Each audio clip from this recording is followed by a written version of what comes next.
பணிவு என்ற குணம் இருக்குதே, சிலர்கிட்ட பெருமை இருக்காது, அதுக்காண்டி பணிவு இருக்கின்ற அர்த்தம் இல்லை. எதிர்க்கின்ற அர்த்தம் இல்லை, அது இல்லாட்டி இது என்ற அர்த்தம் எங்கேயும் இல்லை. பணிவு என்பது ஒரு தனியான ஒரு குணம். பணிவு என்பது ஒரு தனியான ஒரு குணம். பெருமை என்பது இருக்கிறதை விட உயராமல் இருக்கிறது. பணிவு என்பது இருக்கிறதை விட இறங்குவது. பணிவு என்பது இருக்கின்ற நிலையை விட இறங்குவது.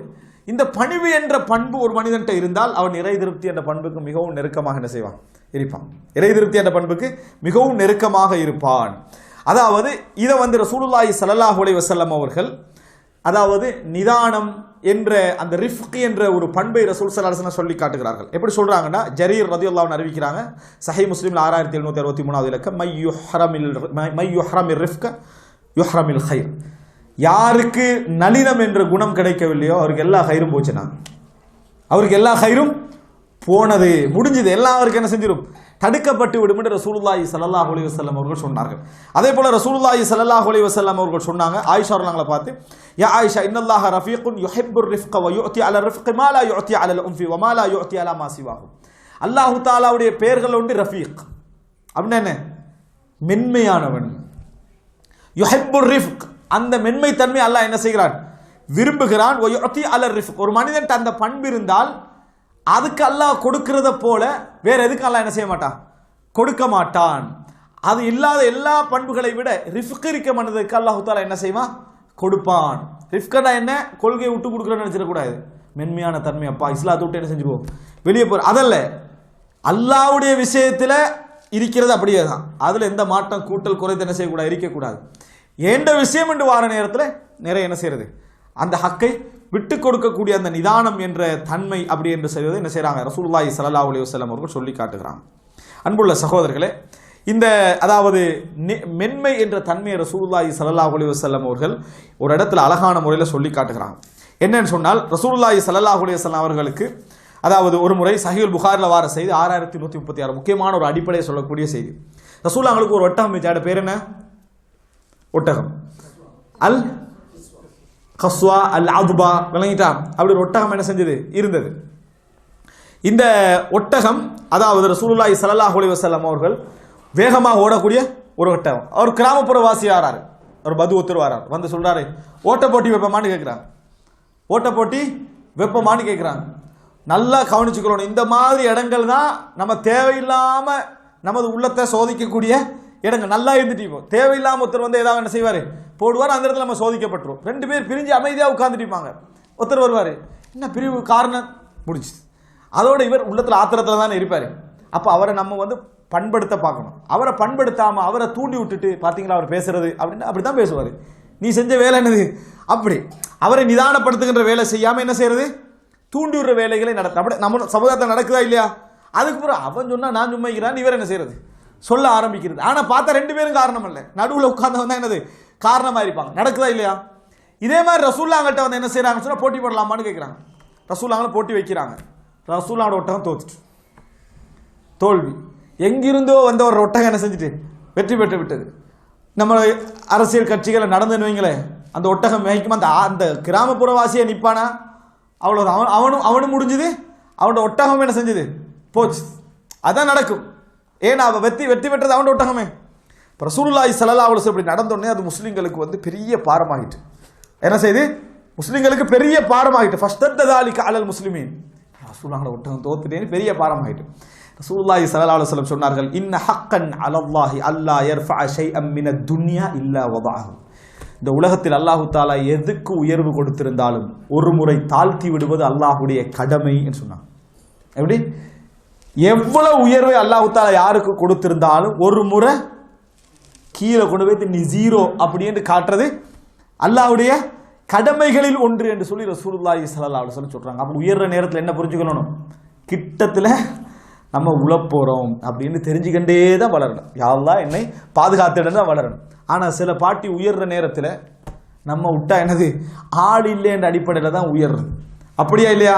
ஆனால் அல்லாஹ் தஆலா என்ன செய்வான்னு சொன்னால், அவர்களுடைய திறமையை இல்முல ஒத்தபடியே உயர்ந்து போய் அதில் பெருமையை நினைச்சான்னு வைங்களே, எதனால நீ உயர்ந்தாயோ அதைத்தான் என்ன செய்வான், உனக்கு எதிராக திருப்புவான். அதுலேயே நீ வேற ரூட் எடுத்து உன்னையே நீ என்ன செஞ்சு கொள்வாய், கீழே விழுத்தாட்டி கொள்வாய். இது நடக்கும். பணத்தில் ஒருத்தன் பெரிய இடத்துக்கு வளர்ந்துருப்பான், அல்லாஹ் என்ன செய்வான்னு சொன்னால் பணத்தில் தானே பெருமை அடிக்கிறான், அவனுக்கு நல்ல பெரிய இன்வெஸ்ட்மெண்ட் ஒன்று காட்டுவான். அதில் போட்டு அவனை என்ன செய்வான், அடுத்த பகுதியால் இறங்க ஜீரோவுக்கு வந்து நிற்பார். அவருடைய பெருமையுடைய உச்சகட்டம் தான் அதை என்ன செஞ்சிடும், அதை மறைச்சிடும். எனவே பணி விரிக்குதே. ரசூலுல்லாஹ் இப்போ உடனே நீங்கள் சொன்ன வார்த்தை என்ன, இந்த உலகத்தில் எது உயர்ந்தாலும் அதை ஒரு முறை தாழ்த்துவது அல்லாஹ்வுடைய கடமைகளில் உண்டு. அதனால தான் இந்த உலகத்தில் அல்லாஹு தாலா எப்படிப்பட்ட ஆட்சியாளனாக இருந்தாலும் சரி, திறமையாளனாக இருந்தாலும் சரி, அறிவாளியாக இருந்தாலும் சரி, பணக்காரனாக இருந்தாலும் சரி, அவன் பார்த்துட்டீக்க இன்னொத்தனை வளர்ப்பான். அவன் பார்த்துட்டீங்க இன்னொத்தனை வளர்ப்பா. ஏன் தெரியுமா, நீ பொறாமப்படையல. இதுதான் உலகம். உனக்கு எல்லோரோடு போட்டி போட்டு ஒன்று கிடைக்க முடியும். அதே தெரியுமா, அல்லாஹ்வுடைய திருப்தி. அதுக்காக நீ மட்டும்தான் நீ என்ன செய்யணும், போட்டி போடணும். இது அல்லாஹு தாலா தன் விரும்பினவனுக்கும் கொடுப்பான், விரும்பாதவனுக்கு அல்லாஹ் என்ன செய்வான், கொடுப்பான் என்று நினைக்க வேண்டும் என்பதற்கு தான் இந்த விஷயத்தை அல்லாஹு தாலா என்ன செய்யறான். சரி, அப்ப ரசூலுல்லாஹி ஸல்லல்லாஹு அலைஹி வஸல்லம் சொல்றாங்க இது கடமை அப்படின்னு ரசூலுல்லாஹி ஸல்லல்லாஹு அலைஹி வஸல்லம் சொல்லக்கூடிய செய்தியை நம்ம என்ன செய்கிறோம், பார்க்கிறோம். அதுபோல் அன்புள்ள சகோதரர்களே, ரசூலுல்லாஹி ஸல்லல்லாஹு அலைஹி வஸல்லம் அவர்கள் ஒரு வார்த்தையை சொல்கிறார்கள். சஹீஹ் முஸ்லிமில் வரக்கூடிய செய்தி, மா நகஸத் ஸதகத்தும் மின் மாலின், ஒரு மனிதன் எவ்வளவு தர்மம் செய்தாலும் சரி, அந்த தர்மத்தால் இவன் பொருளாதாரம் ஒரு பொழுதும் என்ன செய்வதில்லை, குறைவது கிடையாது. ஒரு பொழுதும் குறைவது கிடையாது. வமா ஸாதல்லாஹு அப்தன் பிஅஃவின் இல்லா இஸ்ஸா, மன்னிப்பதால் ஒரு அடியானுக்கு கண்ணியம் அதிகரிக்குமே தவிர எது பிரச்சனையாகாது, அவனுக்கு எந்த விதமான தாழ்வும் அவனுக்கு ஏற்படாது. மன்னிச்சுட்டு போறதுனால எதுவும் சொல்லலாம், ஆனா அவனுக்கு தாழ்வு அல்லாஹு தாலா ஏற்படுத்த மாட்டான், கண்ணியத்தை தான் அல்லாஹு தாலா என்ன செய்வான், ஏற்படுத்துவான். ஒமா தவாதா அஹதுன் லில்லாஹி இல்லா ரஃபஅஹுல்லாஹ், அல்லாஹுக்காக வேண்டி ஒரு மனிதன் பணிந்து விட்டான் என்று சொன்னால் அல்லாஹு தாலா நிச்சயம் அவனை என்ன செய்வான், உயர்த்தியே தீருவான் என்று ரசூலுல்லாஹி ஸல்லல்லாஹு அலைஹி வஸல்லம் வாக்காக சொன்னார்கள். இதை என்ன செய்தார்கள், வாக்காக ரசூலுல்லாஹி ஸல்லல்லாஹு அலைஹி வஸல்லம் சொன்னார்கள் என்பதை பார்க்கிறோம். எனவே அன்புள்ள சகோதரர்களே, நம்ம என்ன புரிந்து கொள்ள வேண்டும் என்ற ரசூலுல்லாஹ் ஒரு வார்த்தை சொன்னார்கள், உங்களில் சில மனிதர்கள் இருக்கிறார்கள், நீங்க உங்களிடத்துல தீனார் திர்ஹத்தை கேட்டால் நீங்க கொடுக்க மாட்டீங்க, ஆனா அல்லாஹ்விடத்தில் அவர்கள் சொர்க்கத்தை கேட்டாலும் அல்லாஹ் என்ன செஞ்சிருவான், கொடுத்து விடுவான் என்று ரசூலுல்லாஹி ஸல்லல்லாஹு அலைஹி வஸல்லம் சொன்னார்கள். எனவே பணிவு மிக முக்கியமான விஷயம். எங்களது திறமைகள், எங்களது செயல்பாடுகள், எங்களது அந்தஸ்து, எங்களது பதவிகள், இதனாலெல்லாம் ஒரு நாளும் எங்களுக்கு இறைவனுடைய திருப்தி என்ன செய்ய முடியாது, பெற்றுக்கொள்ள முடியாது. உள்ளத்தை பெருமையிலிருந்து தூய்மைப்படுத்துவதன் மூலம், பணிவு என்ற குணத்தை வளர்த்துக் கொள்வதன் மூலம் நிச்சயமாக இறைவனுடைய திருப்தியை விட்டு பெரிய 2 தடைகளை நம்ம என்ன செய்யறோம், நீக்குகிறோம். பெரிய 2 தடைகளை. ஏனென்றால் நம்ம எவ்வளோ செஞ்சிட்டாலும் இந்த 2ம் இருக்க இருக்க என்ன செய்யும் தெரியுமா, எங்கள்கிட்ட ஒரு நாளும் என்ன செய்யாது, இந்த இது வளராது. பாருங்க, மக்காவுடைய வெற்றி நேரம் என்பது ஒரு மிகப்பெரிய உச்சகட்டமான ஒரு நேரம். அபூ சுஃபியான் இஸ்லாத்தை ஏற்றுக்கொள்வதற்காக வந்து கொண்டிருக்கிறார். குறைஷி கோத்திரத்துடைய மிகப்பெரிய லீடர், அகப்படாம மௌத்தாகாம கொல்லப்படாம தலைமைத்துவத்தை லைட் பண்ணி மக்கா வெற்றி வரைக்கும் வந்துட்டார். அவர் இஸ்லாத்துக்கு வர போற நேரத்தில் அப்பாஸ் அலியோட பாதுகாப்பு, அபூபக்கரோட பாதுகாப்போட ரசூல் ஸல்லல்லாஹு அலைஹி வஸல்லம் அவர்களுடைய அந்த படையை நோக்கி வராங்க. ரசூலுல்லாஹ் கிளம்புறதுக்கு லட்சக்கணக்கான மக்களோட என்ன செய்றாங்க, உட்கார்ந்து கண்டிக்கிறாங்க. எவ்வளவு பெரிய கண்ணிய அபூ சுஃபியானுக்கு கொடுக்கிறதுக்காக அழைச்சிட்டு வராங்க. அந்த டைம்ல சுஹைபர் ரூமி, சல்மான் ஃபாரிசி, பிலால் ரதியல்லாஹு அன்ஹுலாம் யாரு, சமூக ரீதியான அந்தஸ்துல அவர்களுக்கு இல்லை, இஸ்லாம் கொடுத்த அந்தஸ்தை தவிர தனி வைக்கிறாங்க. அபூ சுஃபியானை கண்டுட்டு அவங்களுக்கு சரியான ஒரு வேதனை, இவ்வளோ அநியாயத்தை மன்னிட்டு இஸ்லாத்தை வேற என்ன செய்யறா, ஏற்றுக்கொள்ள வாரானே அப்படின்னு. அப்படித்தானே 100 பேரை கொலை செஞ்சுட்டு வந்து இஸ்லாத்தை ஏற்றுக்கல வந்து நம்மளோட மனசு என்ன செய்யும், இஸ்லாத்துக்கு வரணும் அது வேற, ஆனா மனசு என்ன செய்யும், ஏற்றுக்கலாது. அதனால அவங்க சொல்றாங்க, வல்லாஹி மா அஹதத் சுயூஃபுல்லாஹி மின் அதுவில்லாஹி மா அஹதஹா, எதிரிகள் அல்லாஹ்வுடைய வாள்கள் சரியான இடத்தை என்ன செய்யல, அடையவில்லை அப்படின்ற ஒரு வார்த்தை என்ன செய்யறாங்க, சொல்றாங்க. இது யாரோட காதுல விழுவுது, அபூ சுஃபியான் காதுலையும் அபூபக்கர் ரதியல்லாஹு அன்ஹு காதுலையும் விழுது. முக்கியமான ஒரு ஆளை கொண்டு போயிட்டு இருக்கக்குள்ள இந்த ஒரு மூலையிலிக்கிற 4 பேர் ஏதாவது பேசினா எப்படி இருக்கும், நம்முடைய இயல்பான குணம் என்ன செய்யும், அப்படி வெளிவரும். அப்ப அபூபக்கர் ரதியல்லாஹு அன்ஹு அவர்கள் ஒரு சிறந்த நபித்தோடர், சாதாரண மக்களை போல உள்ளார். அவருக்கு கோபம் வந்துட்டு நேர போய் சொல்றாரு, அத்தகூலுன ஹாதா ஃபீ சய்யிதி குரைஷின் வ ஷைஹின், குறைஷிகிட்ட தலைவரை பார்த்தா இந்த வார்த்தை பேசுறீங்க அப்படின்னு ஒரு வார்த்தை அவங்ககிட்ட என்ன செய்றாங்க, பேசுறாங்க. எப்படி அந்த 3 பேருக்கு எப்படி நொந்திருக்கும். முக்கியமான, அதாவது வெற்றி விழா கொண்டாடக்கூடிய மாநாடு, தௌஹீத் 20 வளர்ச்சிக்கு பிறகு மாநாட்டில் என்னது உட்கார்ற கட்டத்தில் யாராவது கஷ்டப்பட்டு ஆட்டோவில் நோட்ஸ் ஓட்டுறதுக்கெல்லாம் கஷ்டப்பட்டிருப்பாரு, அவர் இப்படி ஒரு வார்த்தை பேசினா எப்படி இருக்கும். அவர் வெறுமனே நோட்டு சொட்டி தான் கஷ்டப்பட்டுக்கிறாரு, வேற எதுவும் இல்லை. அவர் அந்த வார்த்தை பேசினா நம்மளுக்கு எப்படி இருக்கும், என்ன செய்யும், குணத்தை, மனிதன் அந்த சைத்தானிய குணத்தை வெளிப்படுத்துமா இல்லையா. ஆனா அவருக்கு பேச தகுதி இருக்கா இல்லையா, தகுதி 100% உண்டு. சொல்லிட்டு போயிட்டார், அவங்க அமைதியாயிட்டாங்க. இவங்க போய் ரசூலுல்லாஹி ஸல்லல்லாஹு அலைஹி வஸல்லம் மட்டும் இவங்க இப்படியெல்லாம் பேசினாங்கன்னு சொல்றாங்க. ரசூலுல்லாஹி ஸல்லல்லாஹு அலைஹி வஸல்லம் கேட்குறாங்க, அக்லப்தஹும் யா அபூபக்கர், அபூபக்கரே அந்த 3 பேரையும் கோபப்படுத்திட்டீங்களான்னு கேட்குறாங்க. அந்த 3 பேரையும் நீங்க கோபப்படுத்திட்டீங்களான்னு கேட்டாங்க. அப்ப அந்த நேரத்தில் வந்து ரசூல் ஸல்லல்லாஹு அலைஹி வஸல்லம் ஒரு வார்த்தை சொன்னார்கள். என்ன தெரியுமா? இன் குன்த அக்தப்தஹும், அவர்களை நீங்கள் கோபப்படுத்தி இருந்தால் ஃபக்கத் அக்தப்த ரப்பக், நீங்கள் இறைவனை கோபப்படுத்தி விட்டீர்கள் சொன்னார்கள். நீங்கள் அல்லாஹ்வை கோபப்படுத்தி விட்டீர்கள் என்று ரசூலுல்லாஹி.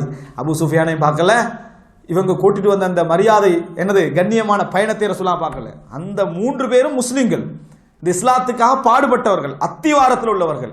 இன் குன்த அக்தப்தஹும் ஃபக்கத் அக்தப்த ரப்பக், ரப்பை நீங்கள் கோபப்படுத்தி விட்டீர்கள் சொல்லி. அந்த இடத்துல அவதானிக்க வேண்டிய ஒரு விஷயம் என்ன தெரியுமா? இந்த மௌகிஃப்ல சில நேரத்தில் பிரிவு வாரடம் இதான். ரசூல் ஸல்லல்லாஹு அலைஹி வஸல்லம் அல்ல அப்படி என்று சொன்னால், அபூபக்கர் அல்ல என்று சொன்னார் ரலியல்லாஹு அன்ஹு, ரெண்டா உடஞ்சிரும். அவர் ஒரு இயக்கம், இவர் ஒரு இயக்கம். ஏன் முக்கியமான கட்டத்தில் வச்சு பேசிட்டாருன்னு சொல்லி அபூபக்கர் ரலியல்லாஹு அன்ஹு நேர் அந்த 3 பேர்ட்டையும் போறாங்க. இப்போ முக்கியது அல்லாஹ்வுடைய திருப்தி தான் எனக்கு முக்கியம். போறாங்க, போய் சொல்றாங்க, அக்லப்துக்கும் யா இஹ்வதா, நான் உங்களை கோபப்படுத்தி விட்டேனா எனது சகோதரர்களே என்று கேட்டாங்க. நான் உங்களை கோபப்படுத்தி விட்டேனா எனது சகோதரர்கள் என்று கேட்டாங்க. அப்போ அவங்க சொன்ன பதில் லா யக்ஃபிருல்லாஹு லக்கும், அல்லாஹ் உங்களோட பாவங்களை மன்னிக்கட்டு, நீங்க எங்களை என்ன செய்யல, கோபப்படுத்தவில்லை அப்படின்ற வார்த்தை என்ன செய்தார்கள் அந்த 3 சகோதரர்கள் சொன்னார்கள். காரணம், அவர்களும் அபூபக்கரை யாருன்னு விளங்கி வச்சிருந்தாங்க. அபூபக்கர் ரலியல்லாஹு அன்ஹு அவர்கள் எப்படிப்பட்டவர் என்பதை என்ன செஞ்சாங்க, விளங்கி வைத்திருந்தார்கள். அன்புள்ள சகோதரர்களே, பணிவு என்கின்ற ஒரு பகுதி எப்படி இல்லாமல் போயிருப்பாங்க. எல்லா விஷயத்தையும் எப்படி சிம்பிளாக முடிக்குதா இல்லையா? இதுதான் இறை திருப்தியை இலக்காக வைத்த மக்களுடைய செயல்பாடுகள். இந்த ஒன்று இல்லாததனால எத்தனை பிரச்சனைகள் தேவையில்லாமல் என்ன செய்து வளர்ந்து கொண்டிருக்கிறது. அல்லாஹ்வை இலக்கு வைத்து இறை திருப்தியை இலக்கு வைத்தா நிறைய மன்னிச்சிருவோம், நிறைய விட்டு கொடுத்துருவோம், பெருமை தன்மை குறைஞ்சிரும், நிறைய சிக்கல்கள் தானா அவிழ்ந்து போயிடும். ஆனால் அது இல்லை என்பதுதான் இந்த சமுதாயத்திலே நாம் கண்டு கொண்டிருக்கக்கூடிய மிக மோசமான ஒரு நிலை. அல்லாஹ் ரப்புல் ஆலமீன் இந்த இறை திருப்தியை இலக்காக வைத்த இந்த பயணத்தில் மிக இடைஞ்சலாக இருக்கக்கூடிய, மிகப்பெரிய தடைக்கல்லாக இருக்கக்கூடிய பெருமை என்ற குணத்தை அல்லாஹு தஆலா எம்மை விட்டும் முழுமையாக அகற்றி பணிவு என்ற குணத்தை அல்லாஹு தஆலா எம்மிடத்திலே வளர்க்க வேண்டும் என்று பிரார்த்தித்து முடித்துக் கொள்கிறேன். ஹாதா மா இன்தி வல் இல்மு இன்தல்லாஹ் வ அகூலு கௌலி ஹாதா வ அஸ்தக்ஃபிருல்லாஹ லி வ லக்கும். வஸ்ஸலாமு அலைக்கும் வ ரஹ்மத்துல்லாஹி வ பரகாத்துஹு.